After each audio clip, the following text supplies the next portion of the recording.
सुना संसार हो, जान बसल बाड़ू तू हमार हो। दिल दीवाना भइल तोहरा प्यार में, रात दिन डूबल बा तोहरे ख्याल में।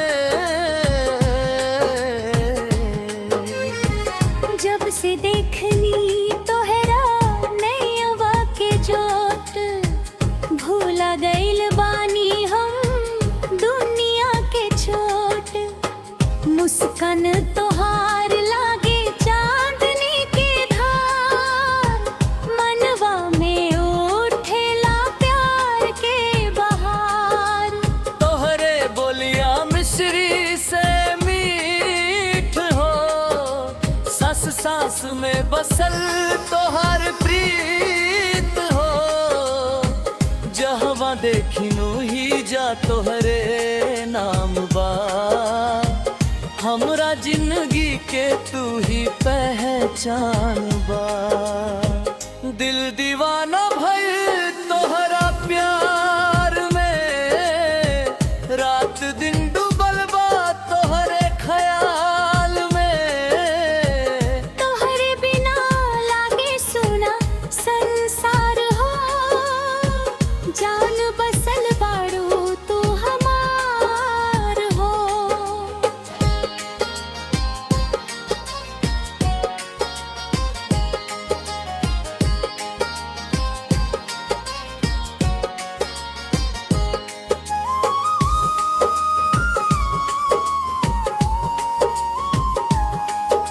सांझ के बेला जब हवा बहेला, तोहरे याद में दिलवाई कहेला। आजा सजनी अब देर न कर, सूना पड़लल बा प्यार के नगर। तोहरे खातिर सजवले बानी सपना, तोहरे बिना लागे रातों ही रहार अपना।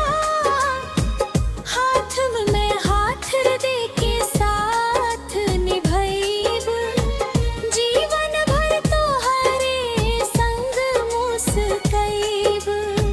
दिल दीवाना भइल तोहरा प्यार में, रात दिन डूबल बा तोहरे ख्याल में।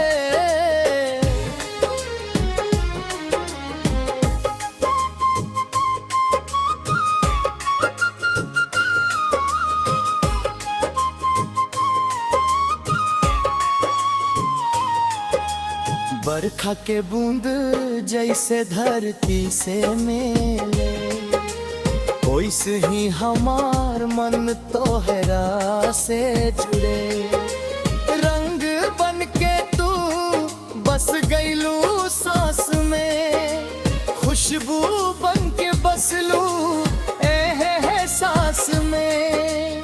तोहरे नैनन के काजरवा कसम, तोहरे बिना ना लागे कहीं मन।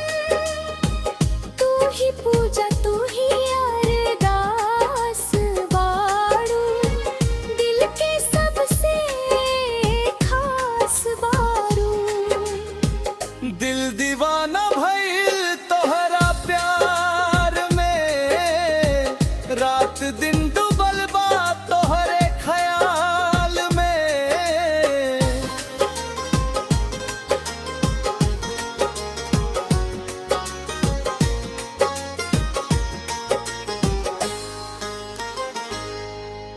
चांद से पूछी तस तोहरे बात धरी, तारा से पूछी तस तोहरे याद धरी।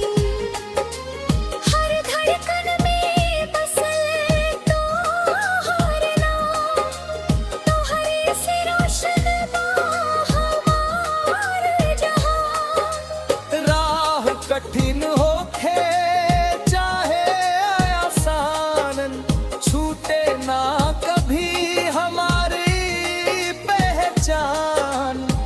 जन्म जन्म के साथ भाई